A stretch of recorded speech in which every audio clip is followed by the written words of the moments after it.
हिमालय के लद्दाख में एक पहाड़ी है जिसका नाम है मैग्नेटिक हिल।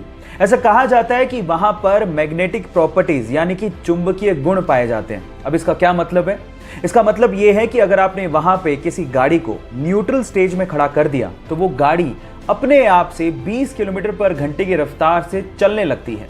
वहां के गाइड इसे सुपर नेचुरल फिनोमिना कहते हैं और स्थानीय लोग इसे हिमालयन वंडर भी कहते हैं। क्या आप वहां पे घूमना चाहेंगे? चैट सेक्शन में लिखना मत भूलिएगा।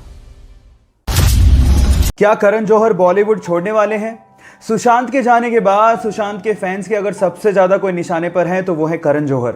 सोशल मीडिया पर करण जौहर के फॉलोवर्स लगातार घट रहे हैं। उन्हें अपने ही शो द कॉफी विद करण से हाथ धोना पड़ा और उनका ये शो पूरी तरह से बैन हो चुका है। मामी इंटरनेशनल फिल्म फेस्टिवल के बोर्ड मेंबरशिप से उन्हें रिजाइन करने को कहा गया है।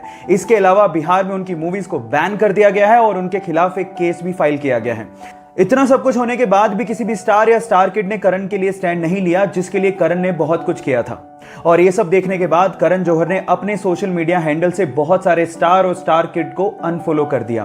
करण जौहर भी नहीं जानते थे कि उनके साथ कुछ ऐसा होने वाला है। आपका इसके बारे में क्या कहना है? चैट सेक्शन में लिखना मत भूलिएगा।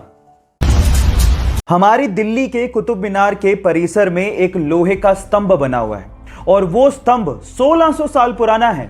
बावजूद इसके आज तक भी उस पर जंग नहीं लगी है। इस वजह से वैज्ञानिकों के लिए वो किसी अजूबे से कम नहीं है। एक्चुअली इसे 1600 साल पहले चंद्रगुप्त मौर्य की याद में उनके पुत्र कुमार गुप्त ने बनवाया था। सन 1998 में आईआईटी कानपुर के एक प्रोफेसर ने इसके कारणों का पता लगाने की कोशिश करी और बताया कि इसे पिघले हुए आयरन यानी कि पिग आयरन में फोस्फोरस को डाल के बनाया गया था, जिसकी वजह से इस पे आज तक जंग नहीं लगी है।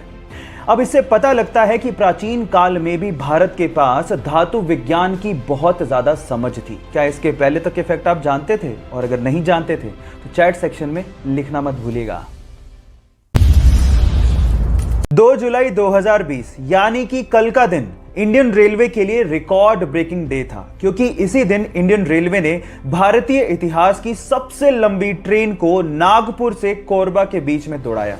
इस ट्रेन की कुल लंबाई 2.8 किलोमीटर, जी हां आप ठीक सुन रहे हैं, 2.8 किलोमीटर थी और इसमें टोटल 251 वैगन को जोड़ा गया था। इस ट्रेन को खींचने के लिए लगभग 6000 हॉर्स पावर के 4 इलेक्ट्रिकल इंजन का इस्तेमाल किया गया था। इस ट्रेन का नाम शेषनाग रखा गया है। इसके पहले तक लॉन्गेस्ट ट्रेन का रिकॉर्ड सुपर एनाकोंडा के नाम था। सो गाइस, इंडियन रेलवे की इस उपलब्धि के लिए एक लाइक तो बनता है। एक 11 फीट लंबी ग्रेट व्हाइट शार्क अचानक से हाई टाइड की वजह से यूएस के एक बीच पे फंस गई। जैसे ही लोगों ने उसे तड़पता देखा, उसे बचाने की मुहिम में लोग जुट गए।